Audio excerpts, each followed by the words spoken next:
After all these years, many of us have really gotten to know and love each other. And we have the wonderful Katrina Taylor back with us, her first day back to work at the Department of Public Health. And we've missed you, Katrina. So thank you for making your way back to us. We've had such an exciting year, absolutely amazing. The last time we were here, we had sitting in Dr. Joe Skye's chair there, Betsy Thompson, the head of cardiovascular disease for the Centers for Disease Control, our former Sacramento co-chair, because she's now gone to the national level. I have to say that our dear Bill Baumer, our chairman of this group, is down ill today, and so we're very pleased that our co-chairs are going to lead today. Dr. Joe Skye, Dr. Matt Wanacott. Dr. Matt Wanacott is truly one who follows the RightCare motto of coming from the four winds to do good for the public. He's come all the way from South Lake Tahoe, so thank you. And many of us have come long distances. We even have member of our community today who came down from Seattle for this very, very important program. And I just want to say I am so excited about this new decade and this new year and what we are able to do now in the prevention of heart attacks, strokes, and diabetes. The knowledge, the tools, and the talents are all here. We just need to apply them.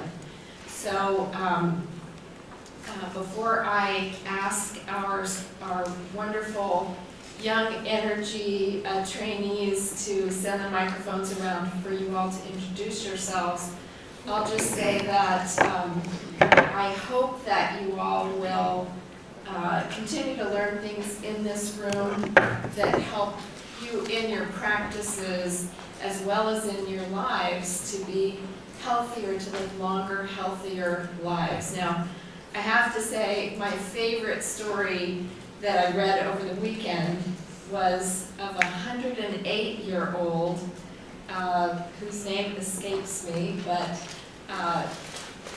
this Polish immigrant started as a machinist, then started his own manufacturing company, and he worked every single day, nights and weekends, until he was 107 years old. This was in the Wall Street Journal. I read it in the Weekend Review, one of my very favorite things to do. And I went online to read more about him. And one of the things that he did, which is so RightCare, is he really loved his community.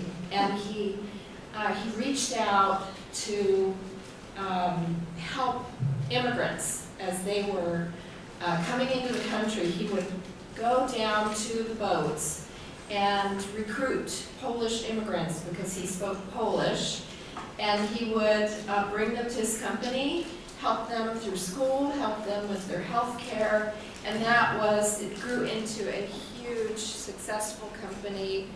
And he was a fitness buff. So I hope that, and the other thing he was known for is eating 3 to 4 apples every day. So he really took that apple a day keeps the doctor away very seriously. And he was someone who did a lot of calisthenics and aerobic exercise in addition to his amazing work ethic. So I have to say that my group of friends has started a plank challenge. I don't know if you all are familiar with planks, but they're very easy to do, and it's a very wonderful thing that I learned at an NIH conference, actually, with one of our co-founders. The National Institutes of Health put out a challenge to do planks, and I'm feeling stronger because of them. Most of you don't know that I was a gymnast and a gymnastics instructor long, long ago. So I really believe in what we, and I practice what we preach here about a healthy mind and a healthy body. And so for those of you who don't love our vegetarian lunches, you can go get meat elsewhere. But anyway, so we just want to welcome you to a happy, healthy new year, new decade. And we'd love to just go around the room. We'll start right here with Joan Werblin from the California Chronic Care Coalition, representing the patients of California and the patient perspective. We always need to keep the patients at the center of everything that we do. Thank you, Joan, for being here. And I'm sorry that Liz Helms, your fearless leader, is out sick today and couldn't be with us.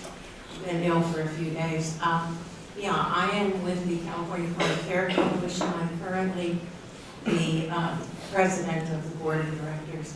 I'm also vice chair of the board of directors of the California Health Collaborative. And these two groups, although we're at opposite ends of the state, we do collaborate a lot. So I represent both groups. Hi, I'm Rosemary. I'm a pharmacist at UC Davis Health Management and Education. Hi, I'm Genevieve, a clinical program manager at Blue Shield. Hi, I'm Nina Klein. I'm a senior clinical program manager with Blue Shield. Hi, I'm Christine DeBella-Wilson, also with Blue Shield, California Senior. Hi, I'm Alexandra Weisgerber. I'm a social worker at the Alzheimer's Association. Hi, I'm Mark Eatman, and I'm with Dignity, and I'm an ambulatory care clinical pharmacist, and I help manage a group ambulatory clinical pharmacist embedded within our clinical groups. Good afternoon, my name is Laura Jackson. I am with Well-Space Health and Quality Improvement. My name is Sundar, medical epidemiologist with the CDPH. I'm one of the evaluators for colorectal cancer screening and cardiovascular disease and diabetes. Hi, my name is Andy Hote. I'm the Quality and Systems Improvement Regional Director for American Heart Association, American Stroke Association. Hello, I'm Katrina Taylor. Thank you, Patty. I'm at the California Department of Public Health, an epidemiologist there, and one of the lead scientists. Hello, my name is Tracy Watts. I'm the program lead for the California Stroke Registry. Good morning, my name is Ed Hunter. I'm with Genentech. I'm the account manager who works in the world of acute ischemic stroke. Hi, I'm Catherine Chin, Cal EIS Fellow with Office of Oral Health at the California Department.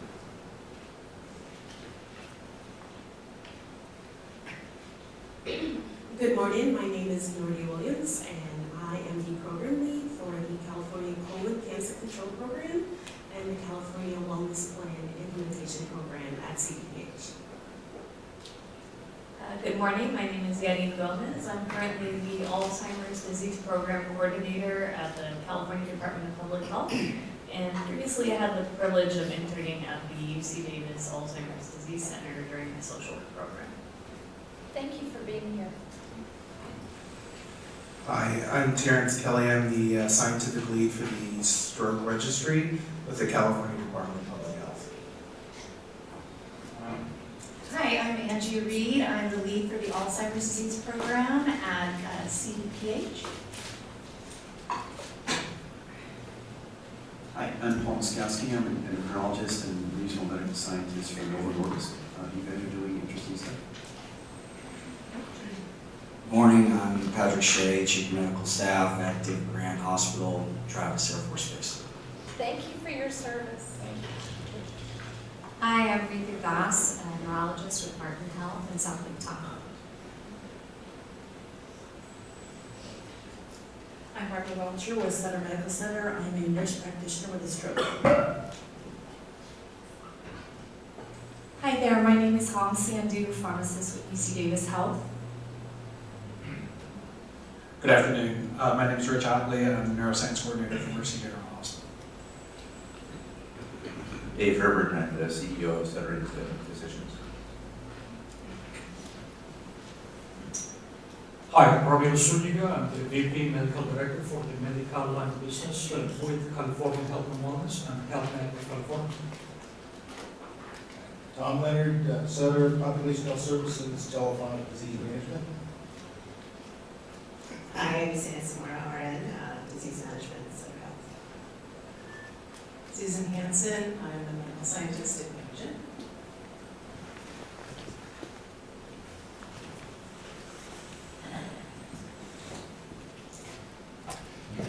Good afternoon, everybody. I will be going over Dr. Balmer's slides, so without any humor, as I'm sure we've all gotten used to. We'll try and come up with some fill-in jokes, but we'll all miss him today. So, this is supposed to be a list of potential modifiable things that we can all do. And if it looks a little bit with, like it might not be evidence-based, that evidence-based slide is coming next, okay? So these are our potential ideas for things that we can modify in our lives, whether it's more or less of them, I'll leave that for you to decide. But when it comes to looking at our risk factors, we know that 80 to 90% of our risk for cardiovascular disease, whether it's stroke or heart attack or peripheral vascular disease, erectile dysfunction, is modifiable. We are only burdened with about 10% of our disease by our genetics. And even if you give it the highest possible category or percentage, it's only around 20%. And so to that end, the Inner Heart Study is a seminal study that was done about 10 years ago. Involved 52 countries and around 15,000 patients matched with 15,000 controls. And what they set out to do was look at all things modifiable for cardiovascular disease. And the list of 9 things that came out of that study are as follows. And at least as of yet, genetics is not on that list, but that may change in the future as we can modify our genetics. But as you can see, it's the list that we all recognize: smoking and obesity and hypertension. But now, of course, in the last few years, we've had more attention to psychosocial issues or social determinants of health. As we ended 2019 with the Blue Zones presentation, where we're now looking at ways to be able to not just ask patients to change these risk factors, but what can we do as an organization to help entire communities change our psychosocial indexes and our social determinants of health. And then lastly, the ApoB, ApoA, just read that as being cholesterol, something that you can modify either with medications or through diet and exercise. And the point of this is that with these 9 simple factors, we can eliminate 90% of our risk or drastically reduce 90% of our risk for cardiovascular disease, whether stroke or heart attack or peripheral vascular disease. And the work that we do here at the RightCare Initiative to find better ways to create friendly competition between medical groups and to help our communities achieve these goals is so important, and that's why we're very appreciative that everyone's here today focused on these things. Last year, the success with hypertension, which as you saw on the list was one of the 9 modifiable risk factors, has been remarkable in that we're seeing more and more groups stand out above the norm and having higher success with treatment of hypertension. And these are solving system problems within our medical delivery systems to achieve the out-of-the-ordinary results. And the same is true when we look at hypertension and with diabetes for a population that's even more important. The success rates here are remarkable, and everybody who participates in the RightCare organization has been part of making this happen. And we were going to give out the hypertension pocket cards today, but in honor of Dr. Balmer not being here, we will hold on one more meeting. But this is a preview of what they'll look like. We actually have one of them here. And what they're intended to do is to just have a pocket reference that combines multiple pieces of knowledge from current guidelines and practical points that the healthcare delivery systems that have been most successful have achieved. And so we'll be handing these pocket cards out soon here in the new year. And anyone who knows Hattie Hanley knows that we can't have a discussion on this without mentioning coronary calcium. So this is our slide. Yeah, this is the slide to jog all of our memories on the value of coronary calcium. And we are appreciative that for 2019, the updated cholesterol guidelines now give us a window to use coronary calcium as an evidence-based guideline included application of a tool that we can give our patients. And so I would encourage all of you as leaders in your organizations to go back and ask, can I get a coronary calcium? If the answer is no, find out what it takes to be able to offer these for patients. In 2018, there were two big points that came out of the coronary calcium experience. One is the value of negative. If you have a 0 score and you're at an age where you shouldn't possibly have a 0 score, then you've made it, and we can be confident in not throwing resources at you that you don't need because you have that 0 score.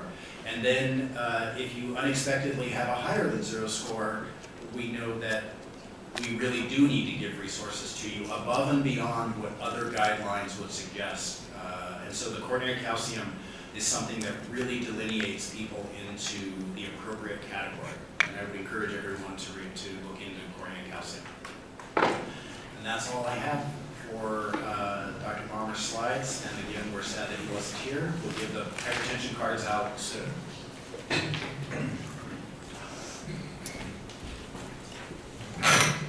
It is so wonderful to see you all here. There's some familiar faces and several new faces. And I love every time I come to this, the wide variety of people that we have here. When I first came to this, Dr. Shea, I was in his position at the David Grant Medical Center. And Brian Hayes brought me to this, and that was 6 or 7 years ago. And it's been marvelous ever since. And now one of our own physicians from, I'm not the only one from Tahoe, but Dr. Doss has come down from Tahoe as well. Thank you. She's an outstanding neurologist in our system. And I'll also mention Dr. Kristen Robinson.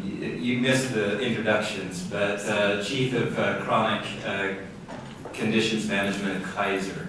So thank you for being here. Wow, and I'll just mention, when it comes to coronary calcium, my experience was at a patient who had numerous times been counseled on statin use and bringing his cholesterol down, but it wasn't that high. It was in the 130s. And, you know, so he was just balking at this every time it was brought up. And the first time I saw him, I said, well, let's just look at your risk. And we went through everything. And sure enough, it wasn't so clear that I said, well, let's do a coronary artery calcium score. Let's get a scan. And I explained it to him. He was happy to do so. And went and did it. Came back over 1,000. And he was then, it was so easy for him to now make some changes and to take his medicines, and it was kind of a scary experience for him. But that just gives you one example of many that we could say. But now, the reason that we're really all here, you can stop listening to me because I'm not the main event, obviously. But I would like to introduce Dr. Charles DeCarli, who is here from UC Davis. Dr. DeCarli is the Distinguished Professor of Neurology at UC Davis and Director of the UC Davis Alzheimer's Disease Center. So we're so grateful for all that we could pull in some great speakers such as Dr. DeCarli to us. And Dr. DeCarli studies, and you'll see some of this from mild cognitive impairment to Alzheimer's, or to dementia. And and is interested, and we're interested in his advanced structural and functional brain imaging to study the normal aging of a brain and the mild impairment and all the way to a dementia state. But also the role of genetics and cardiovascular disease along with this. So that's why we are all interested in it. Well, we're certainly, we think of every aspect of what we can control and what we can do to improve the function of our patients and mitigate as much disease as possible. He's a champion of the Healthy Brain Aging Initiative, and we are just so glad to have you, Dr. DeCarli. I will turn the time over to you, and then after Dr. DeCarli is done, then we will have an opportunity for questions. So you can hold your questions, but don't forget them, and we'll all join in towards the end.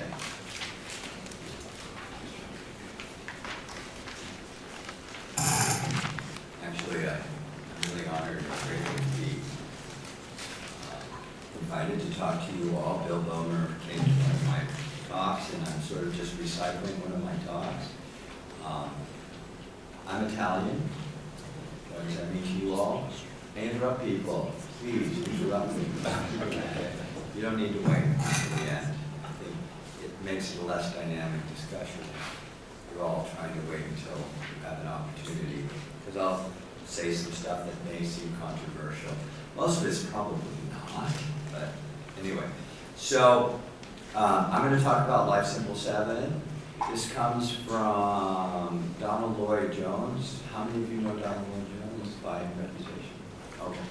He's a cardiovascular epidemiologist who's been working in the sphere as part of an assignment with the American Heart Association to look at a national, very much what you're doing here, nationally. And so he did an analysis of those things that appear to be modifiable risk factors, which we just heard about, which is really great. And then asked simply, what would that do for stroke and heart disease? And then we've sort of pivoted just slightly to add in what does it do for the brain. So that's what I'm going to talk to you about. And the main take-home message, except I will argue about calcification, but the main take-home message, what's good for the heart is good for the brain, what's bad for the heart is bad for the brain, especially if your kidneys are involved. Okay? So, I think that we have representatives from the Alzheimer's Disease Association here, and they've been extremely successful at getting the word out about the role of dementia in our aging society. Our society is getting older. It's also getting much more diverse. And these have great impacts on public health. So most of us are quite aware that the likelihood of getting a dementia disorder is about 1 to 5% when you're in your 60s. Maybe a little bit less than that. But then it doubles every 5 years. So by the time you're in your 80s, the likelihood is much higher, in the 30% range. And actually, data extending into later life suggests that this doesn't change, that if you get to your 90s, and it keeps going up. You all probably know, though, that stroke is another common phenomenon as we get older. And in fact, I don't know if I'm going to show this, but my colleague, Susan Sadri, has shown that the likelihood of getting stroke and dementia, 25-year likelihood based on age 65 are almost identical, slightly higher for men. So they're more likely to get a stroke than they are to have a dementia, but it's very, very common to have both of those. And heart disease, of course, is similarly high. As you see here, the difference is heart disease precedes these two events substantially. And of course, that blue line is the estimated prevalence of hypertension. And I forgot in my introduction, it wasn't said, but I've been a Framingham investigator. How many of you are familiar with the Framingham Heart Study? I've been in Framingham investigators for 20-something years now. So I'm very familiar with the statistics, and this is actually data from the Framingham Heart Study. And you can see Alexa Beiser did a nice paper showing that if you're at age 65 and you live 25 years, the likelihood of you becoming hypertensive, according to our conventional measures, is nearly 100%. And that's why this number is quite high. This is Suda's data, and it just says that these things so the take-home message here is vascular disease, dementia are common with age, okay? They go up with age, they're a common phenomenon. Same thing, just as I was alluding to, that the likelihood, if you're at 65, whether you're going to have a stroke or dementia or both, this is what it looks like, and for women, it's almost identical, okay? And then for men, there's a slightly higher risk of stroke as you get older, particularly in the 80 to 85 range, and then that levels off and dementia catches up, okay? Why is this important? For one, is that when we look at the risk factors for dementia, just like you have the risk factors for heart attack, so the Framingham Cardiovascular Risk Score and the Framingham Stroke Risk Score or profile, there are set things that seem to increase your risk. And in this case, it shows, wow, that is blurry. Is this me? Am I just... It is blurry, and it wasn't blurry on the slide deck that I read on my computer, so I'm not sure what's going on there, but I think that's... since you are very familiar with the slides, maybe you could just read what it says. Yeah. So basically what this is this is a stroke risk factor prediction scale that Mia Kipapelto introduced about, 15 years ago, and then it was confirmed by Rachel Whitmer. And basically what it says is that if you're going to look at risk for dementia, being older is one of them, having poor education is another, being male is one, cholesterol, BMI, and blood pressure are the other three. And so those are the things we think about with vascular disease, okay? And that this risk score seems to be almost linear. That's what those confidence intervals is, that one or more of these factors contributes almost equally to your overall risk. Okay, that was just a crappy slide, I'll be honest. And here's another study, and Rachel Whitmer is part of our team at UC Davis and was at the Kaiser Foundation, where it continues to work with the Kaiser Foundation, where she's been able to look at this very large medical community. And basically in 2005, she noticed that the number of stroke risk factors that you had were highly and significantly associated with your likelihood of being demented as you get older. Jose Luxinger in Colombia looked at the same type of approach, but then what he did was look at a population who were not